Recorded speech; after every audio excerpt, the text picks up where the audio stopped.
بسم اللہ الرحمن الرحیم۔ تو بریک سے پہلے موضوع چل رہا تھا فرشتوں کا، اور سیدنا جبرائیل علیہ الصلوۃ والسلام کی کچھ ذمہ داریاں بتلائیں، اور اس کے بعد پھر سیدنا میکائیل علیہ السلام کی ذمہ داریاں بتلائیں۔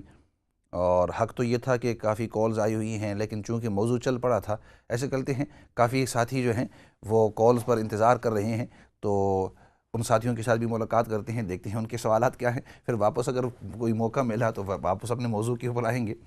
تو کالوں کی طرف جاتے ہیں۔ السلام علیکم ورحمۃ اللہ وبرکاتہ۔ وعلیکم السلام ورحمۃ اللہ وبرکاتہ۔ میرا ایک سوال ہے۔ ضرور جی۔ جی میں نے پوچھنا تھا کہ جب ہم وہ ہوائی جہاز میں سفر کرتے ہیں تو جہاز کے اندر ہم نماز ادا کر سکتے ہیں، اور کچھ لوگ چلنے سے پہلے جیسے کہ مغرب کی نماز ہے، ساتھ میں عشاء کی نماز بھی پڑھ لیتے ہیں، تو ہمیں کیا کرنا چاہیے؟ جہاز کے اندر جو نمازیں آتی ہیں ان کو پڑھنا چاہیے یا بعد میں قضا کرنی چاہیے؟ گڈ کویشچن، ٹھیک ہے، انشاءاللہ ضرور، انشاءاللہ اس سوال کا بھی جواب دیں گے۔ جی مہربانی، بہت بہت شکریہ۔ آپ دیکھتے رہیے اور سنتے رہیے انشاءاللہ۔ وعلیکم السلام ورحمۃ اللہ۔ اگلی کال کی طرف جاتے ہیں۔ السلام علیکم۔ جی السلام علیکم۔ ٹھیک ہے آپ؟ وعلیکم السلام۔ آپ ٹھیک ہیں؟ الحمدللہ، اللہ کا شکر۔ امام صاحب میں اپنی ماں کو بلانا چاہتی ہوں پاکستان سے، تو مجھے کوئی پڑھنے کے لیے بتا دیں کہ اللہ کرے کہ ان کا آنا آسان ہو جائے۔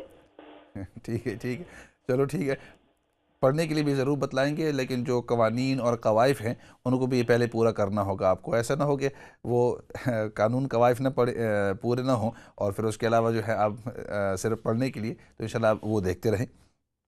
اگلی کال کی طرف جاتے ہیں۔ السلام علیکم ورحمۃ اللہ وبرکاتہ۔ وعلیکم السلام، آپ ٹھیک ہیں؟ الحمدللہ، اللہ کا شکر ہے جی۔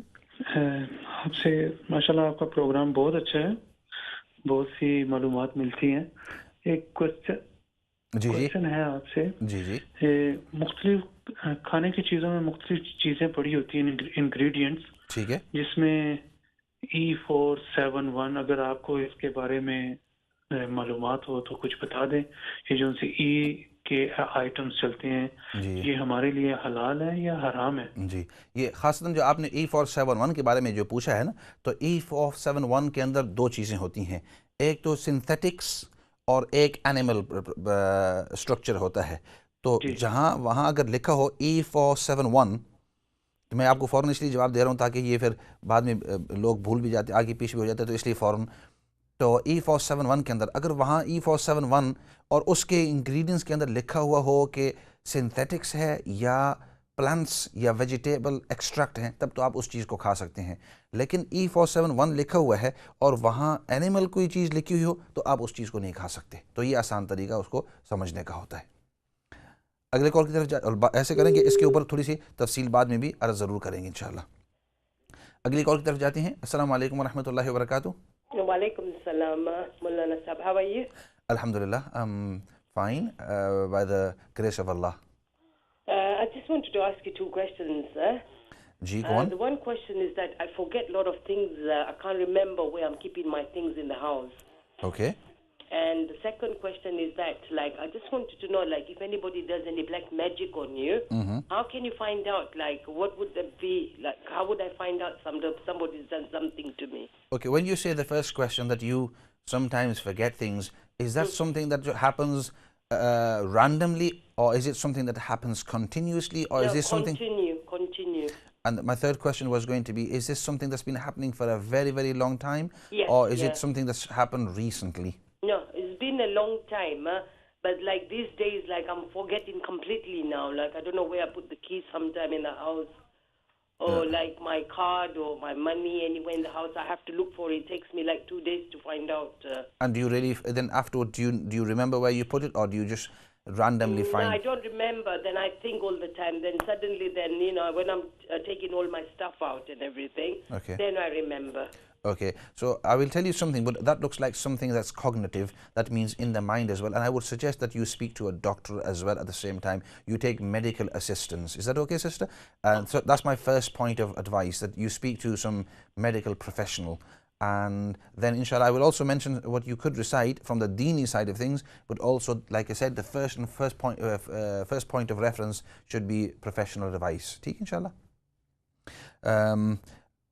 ایسے کرتے ہیں ان 4-5 سوالوں کے جواب دے دیتے ہیں, پھر باقی جو کالز آ رہی ہیں ان کو ایڈریس کریں گے. سب سے پہلے آپ نے سوال کیا کہ جہاز کے اندر جب ہم سفر کرتے ہیں, نماز کا وقت آتا ہے, تو جہاز کے اندر ہم نماز پڑھ سکتے ہیں یا نہیں؟ تو اس کا آنسر ہے یس یو کین. آپ بالکل پڑھ سکتے ہیں. وہاں وہ پیچھے ان کی جگہ ہوتی ہے, وہاں اگر بندوبست ہے. Of course safety of the passengers is very important, تو کسی کو آپ کی وجہ سے تکلیف نہ ہو. تو اگر آپ کی ادھر نماز جو ایئر ہوسٹس ہوتے ہیں یا جو انچارج ہوتے ہیں وہاں, تو آپ ان سے پوچھ لیں, ان سے بتلا دیں کہ مجھے اپنی نماز پڑھنا ہے. کوئی ایسی جگہ کہ جہاں I am not causing any inconvenience, میں کسی کو کوئی تکلیف نہیں پہنچا رہا ہوں. ایسا نہ ہو کہ میں اپنی عبادت کروں اور دوسرے لوگوں کو تکلیف ہو رہا ہے, یہ ٹھیک نہیں ہے. تو ایسی جگہ کے اندر آپ نماز پڑھیں, اور بالکل آپ کو پڑھنی بھی چاہیے. جب جب نماز کا وقت ہو تو اس وقت آپ کو پڑھنی چاہیے. دوسرا سوال کا دوسرا حصہ کہ کچھ لوگ ایسے کرتے ہیں کہ پلین کے اوپر جانے سے پہلے ہی اپنی مثال کے طور پر مغرب اور عشاء کو اکٹھا پڑھ لیتے ہیں, یا یہ کہ وہ اپنی ظہر اور عصر کو پڑھ لیتے ہیں ایک ہی وقت کے اندر. تو آیا اس طرح کرنا ٹھیک ہے یا نہیں؟ تو ہم نے بھی اس طرح بعض لوگوں کو دیکھا ہے کہ مغرب کا وقت ہے اور وہ کہتے ہیں کہ بھائی جب ہم پلین کے اندر جائیں گے پتہ نہیں بعد میں عشاء کا موقع ملے گا نہیں ملے گا, وضو کی فیسلٹیز ہو یا نہیں, تو ایسے کرتے ہیں ابھی مغرب ہی کے وقت کے اندر مغرب بھی اور عشاء بھی پڑھ لیتے ہیں. تو یہ صحیح نہیں ہے. جب تک نماز کا وقت داخل نہ ہو, جب تک کہ نماز کا وقت داخل نہ ہو, وہ نماز آپ کے اوپر فرض ہی نہیں ہے. اور جب فرض ہی نہیں ہے تو اگر آپ اس کو پڑھیں گے تو آپ کا فریضہ ادا نہیں ہوا. جب نماز کا وقت شروع ہو جاتا ہے, اب یہ نماز آپ کے اوپر فرض ہو گئی, اب آپ اس کو پڑھ سکتے ہیں. تو اب اس کی مثال لے لو, اگر مغرب کا وقت ہوا, اب آپ کے اوپر مغرب فرض ہو گئی ہے, آپ نے مغرب ادا کر لی. عشاء آپ کے اوپر فرض ہوئی ہے؟ نہیں. اور اگر آپ نے پڑھ لی تو وہ نفل کا ثواب تو آپ کو مل جائے گا. اب جب عشاء کا وقت داخل ہوگا, آپ کے اوپر عشاء فرض ہو جائے گی. اگر آپ کہیں کہ میں نے عشاء پڑھ لی, وہ تو آپ کے اوپر اس وقت فرض تھی ہی نہیں, آپ کے اوپر فرض تھی ہی نہیں, تو آپ اس کو کس طرح پڑھ سکتے ہیں؟ اب آپ کے اوپر فرض ہوئی ہے عشاء کے وقت کے داخل ہوتے ہی, اب اس کے بعد آپ پڑھ سکتے ہیں.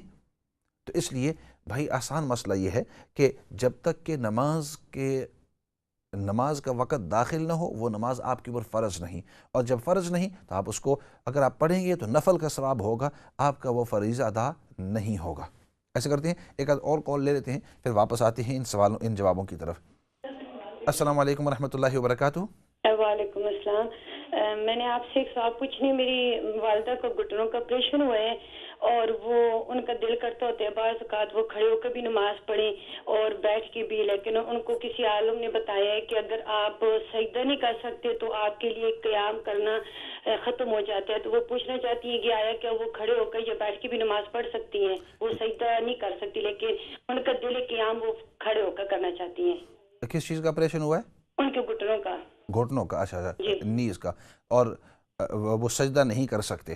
سجدہ وہ نہیں کر سکتے. تو کسی علماء نے بتایا کہ اگر جو بندہ سجدہ نہیں کر سکتا تو ان کے لیے قیام سخت ہو جاتا ہے, کہ پھر ان کے لیے کہ وہ سورۃ فاتحہ وہ سارا جو ہے وہ بیٹھ کے پڑھے. تو کیا آیا وہ کھڑے ہو کے قیام کر سکتی ہیں یا وہ سارا پھر نماز بیٹھ کے پڑھے چیئر پر؟ ٹھیک ہے انشاءاللہ. پھر آپ دیکھتے رہیں اور انشاءاللہ اس سوال کا پھر میں انشاءاللہ جواب دیتا ہوں انشاءاللہ. جی جزاک اللہ. السلام علیکم. وعلیکم السلام ورحمۃ اللہ وبرکاتہ. اس کے بعد والا سوال, یہ سوال تو نہیں تھا, ایک قسم کی درخواست تھی کہ کوئی شخص اپنے والدہ کو یا کسی کو بلوانا چاہتے ہیں ابراڈ سے. تو سب سے پہلے جو قوانین قوائف ہیں وہ تمام کے تمام انسان جو ہے ان کا پورا بندوبست کر لے, اور اس کے بعد وظائف اور اس کے بعد جو دعائیں ہیں وہ کرنا ضروری ہے. ہاں یہ دل کے اندر رہے کہ جو کچھ بھی ہوتا ہے اللہ رب العزت کی اجازت سے, اللہ کی مرضی سے ہوتا ہے. لیکن انسان اپنے طور پر جو چیزیں ہیں ان کو بندوبست کر لے. نبی پاک صلی اللہ علیہ وسلم نے حدیث مبارک کے اندر ارشاد فرمایا, صحابہ اکرام رضوان اللہ مجمعین کو سمجھاتے ہوئے فرمایا, اعقل البعیر ثم توکل علی اللہ, سب سے پہلے اپنے اونٹ کو باندھ دے اور پھر اللہ پر توکل کر. کیا مطلب؟ کہ اپنے طور پر اس اونٹ کا بندوبست کر لے اور اس کو اچھی طرح باندھ لے، پھر کہے کہ یا اللہ تو اس اونٹ کی حفاظت فرمانا. ہمیں بتلایا گویا نبی پاک صلی اللہ علیہ وسلم نے ہمیں سمجھایا کہ اس طرح کرو کہ دنیاوی طور پر جو تمہیں کام کرنے ہیں ان کا تو تم بندوبست پورے طریقے سے کر لو، پھر اس کے بعد اللہ رب العزت سے بھی دعا کرتے رہو. اسی طرح میں اس کو بھی یہی کہوں گا جن سسٹر نے یہ کہا ہے کہ وہ اپنے امی کو یا کدھر سے بلا رہے ہیں، کہ اپنے طور پر جو قوائف ہیں، جو قوانین ہیں، جو ان تمام چیزوں کا بندوبست کر لو، اور جو آپ سے جن چیزوں کی ریکویسٹ ہوتی ہے ان کو وہاں جمع کروا لو، اور پھر اس کے ساتھ ساتھ دعا کر لو. اور آپ کیا وظیفہ پڑھیں؟ تو میں نے کافی دفعہ یہ کہا کہ سورۃ یاسین جیسے کوئی بہترین چیز نہیں ہے، اور یہ تجربے سے عرض کر رہا ہوں. کافی لوگوں کو میں نے دیکھا ہے، ہم نے کہا ہے، ایڈوائس دی ہے کہ صبح کے وقت سورۃ یاسین، صبح کی نماز پڑھو، اور صبح کی نماز کے بعد سورۃ یاسین کی تلاوت کرو. اللہ رب العزت آپ کے جو اہم کام ہیں، اللہ رب العزت ان تمام کاموں کو آپ کے لیے آسان کر دیتے ہیں، اور ان کو پھر آپ کے لیے مکمل کرتے ہیں، آپ کی مدد بھی ان کاموں کے اندر کرتے ہیں. اس کے بعد آپ نے سوال کیا کھانوں کے بارے میں کہ اس کے اندر ہر قسم کے انگریڈینٹس ہوتے ہیں، ہر قسم کے انگریڈینٹس ہوتے ہیں. تو ان انگریڈینٹس کے بارے میں ای جو نمبر آتے ہیں، تو اب پورے کی پوری لسٹ میں آپ کو کیا بتلا دوں، کیونکہ وقت کا بھی تقاضا ہوتا ہے.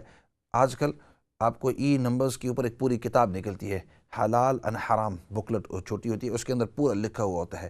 البتہ آپ نے خاص جو E471 کے بارے میں پوچھا ہے، تو E471 یہ فیٹی، جس کے اندر فیٹ ہوتا ہے، اس کے لیے یہ خاص ہوتی ہے.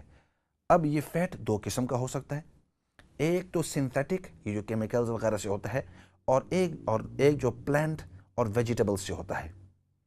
اگر وہ پلانٹ سے، نباتات سے اور ویجیٹیبل سے اس کا فیٹ ہے، فیٹ مطلب اس کا تیل ہے، تب تو آپ اس کو کھا سکتے ہیں اس چیز کو.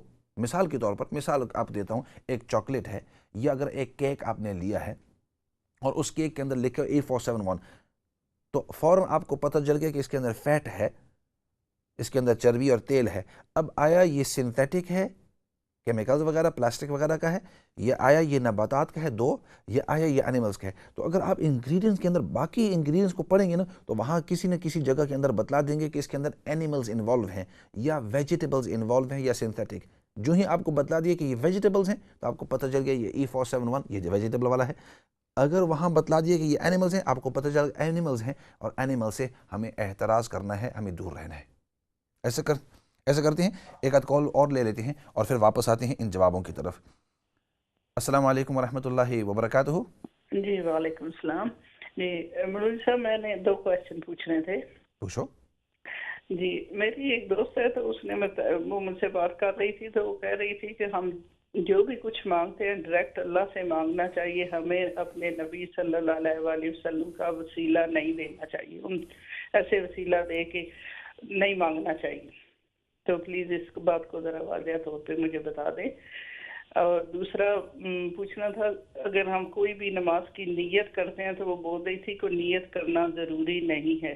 ہمارے نبی پاک صلی اللہ علیہ وآلہ وسلم جب بھی نماز ادا کرتے تھے تو وضو کے بعد سیدھا اللہ اکبر پہ کہہ کر نماز شروع کر دیتے تھے. تو نیت کرنی چاہیے یا نہیں کرنی چاہیے؟ دل سے تو ہوتی ہے یہ نماز ادا کر رہے ہیں، تو منہ سے کیا نیت کرنی چاہیے یا نہیں؟ یعنی زبان سے نیت کرنی چاہیے؟ جی زبان سے. جی چلو ٹھیک ہے، دونوں. جی ٹھیک ہے، اللہ حافظ. ٹھیک ہے جی، بہت اس سوال کا ضرور جواب دیں گے. اگلی کال کی طرف جاتے ہیں. السلام علیکم ورحمۃ اللہ وبرکاتہ. جی وعلیکم السلام. ایک منٹ، کہاں گیا کنٹرول، کہاں گیا؟ یا اللہ، مل گیا. چلو جی السلام علیکم مفتی صاحب. وعلیکم السلام. کیسے ہیں آپ؟ ٹھیک ہے الحمدللہ. الحمدللہ، اللہ کا شکر ہے. آپ خیریت سے؟ میرا یہ سوال ہے کہ آپ کہتے ہیں نا کہ فجر کی نماز کے بعد سورۃ یاسین پڑھنا چاہیے. ٹھیک. ہم نماز پڑھتے ہیں اور اسی وقت کام پر چلے جاتے ہیں. ٹھیک. تو اس کا کیا کرنا چاہیے؟ جب کام پر ٹائم ملے تو پڑھ لیں یا پھر کسی اور وقت میں پڑھ لیں؟ یعنی فجر کی نماز کے بعد آپ کو 5 منٹ بھی نہیں ملتے؟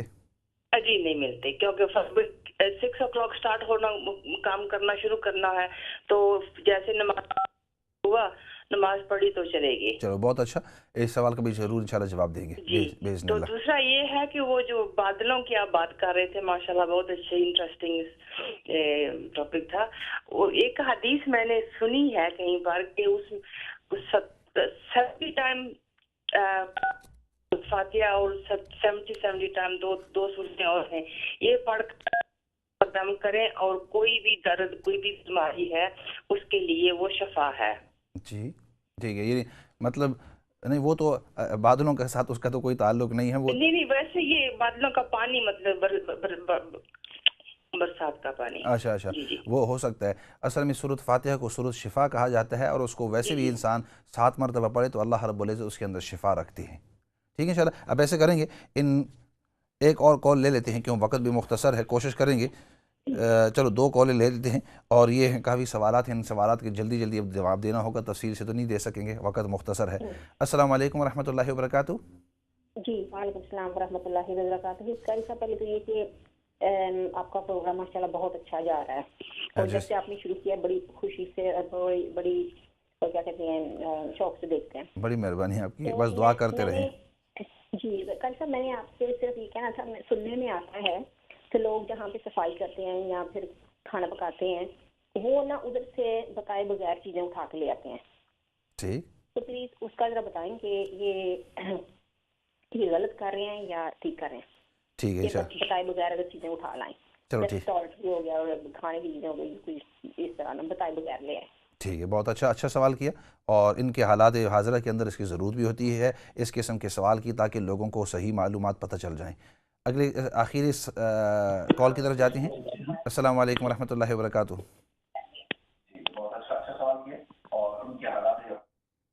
السلام علیکم۔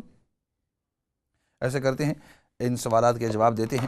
تو اچھا اس کے بعد ایک سسٹر نے سوال کیا تھا کہ ان کو بھول کی بیماری ہوتی ہے، اور عام طور پر تو میں انتظار کرتا ہوں سوال آتا رہے اور پھر اس کے بعد میں جواب دیتا ہوں، تاکہ تسلی کے ساتھ انسان فون سے اٹھ کر یعنی سامنے اسکرین کے سن سکے یا دیکھ سکے۔ لیکن ان کو میں نے چند سوالات اس لیے کیے کہ تھوڑا سا مجھے بھی سائیکالوجی کا تجربہ ہے، سائیکالوجی میں نے کچھ عرصہ پہلے کی تھی، تو اس سے پھر ہمیں اندازہ لگانا ہے کہ یہ وقتی چیز ہے یا یہ دائمی چیز ہے۔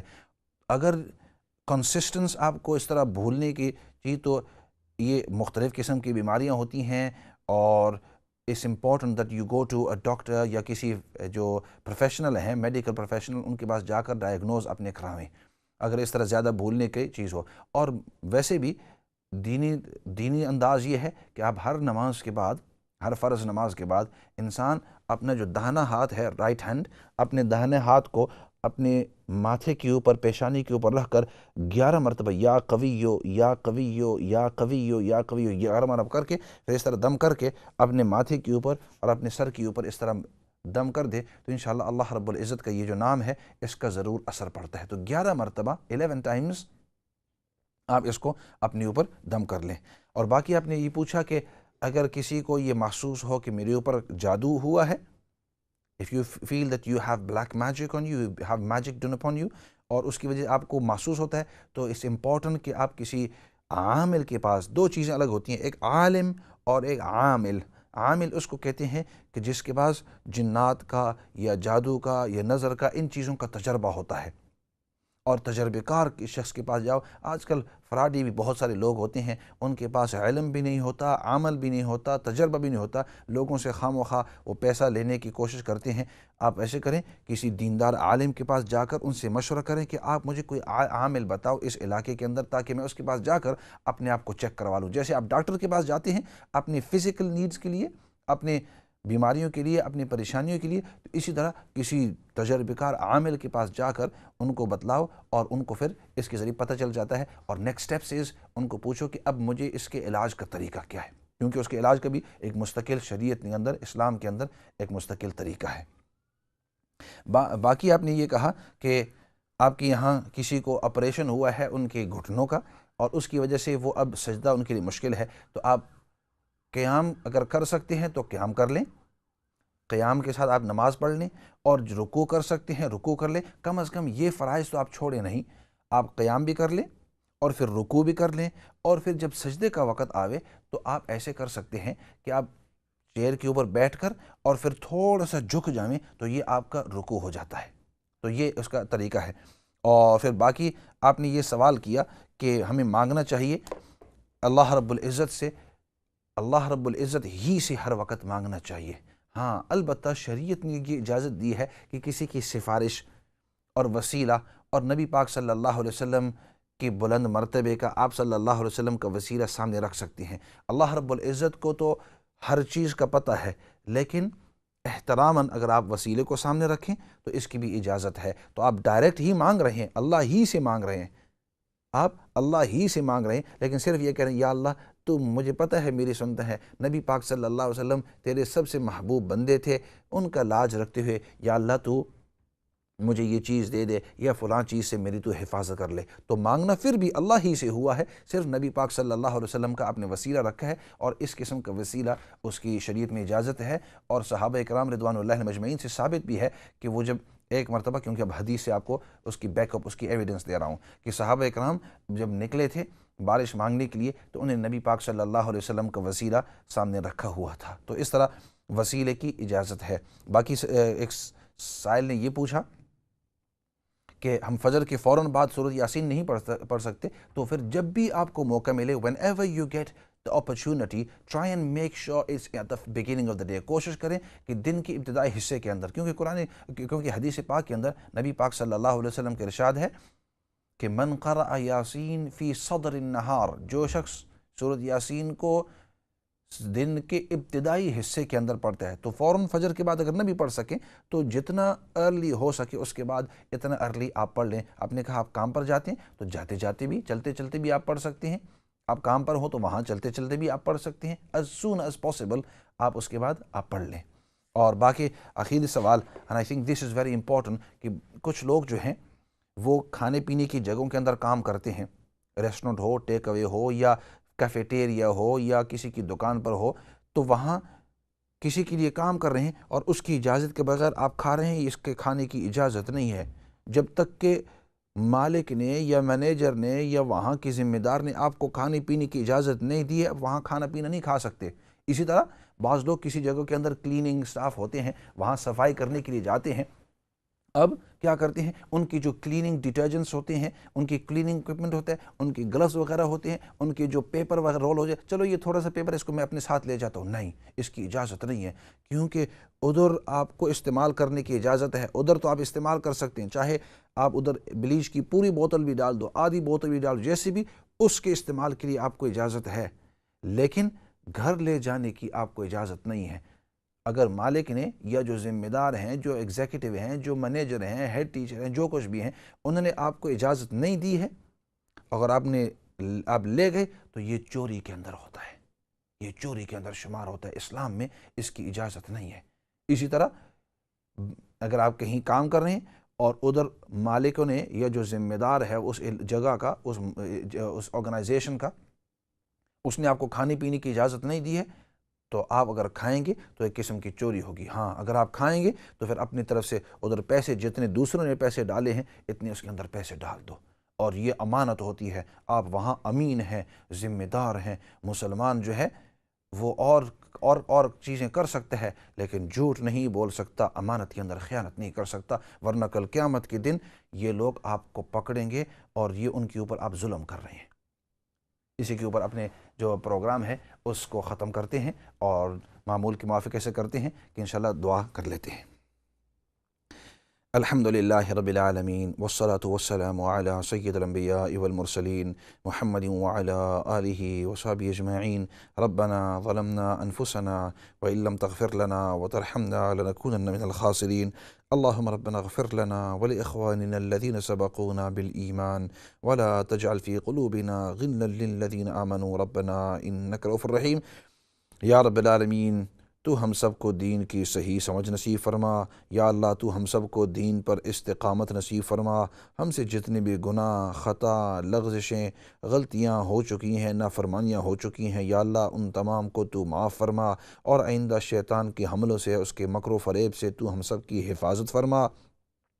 یا رب العالمین تیرے ہی احکامات پر اور نبی پاک صلی اللہ علیہ وسلم کی تمام سنتوں پر ہمیں پورے طور پر عمل کرنے کی توفیق نصیب فرما یا رب العالمین یا رب العالمین۔ ہماری جب موت کا وقت آوے تو ہمیں خاتمہ بالایمان نصیب فرما، جتنے بھی بیمار ہیں سب کو شفا نصیب فرما، جتنے بھی پریشان حال ہیں سب کی پریشانیوں کو دور فرما، ہم سب کو ایک اور نیک بنا یا رب العالمین یا رب العالمین۔ نبی پاک صلی اللہ علیہ وسلم نے جتنی بھی خیر کی دعائیں مانگی ہیں ان تمام کے اندر ہم سب کو حصہ نصیب فرما۔ نبی پاک صلی اللہ علیہ وسلم نے جن جن چیزوں سے پناہ اور حفاظت مانگی ہے یا اللہ ان تمام سے حفاظت نصیب فرما، اور سب سے بڑی بات تیری رضامندی ہے، ہمیں رضامندی نصیب فرما برحمتک یا ارحم الراحمین۔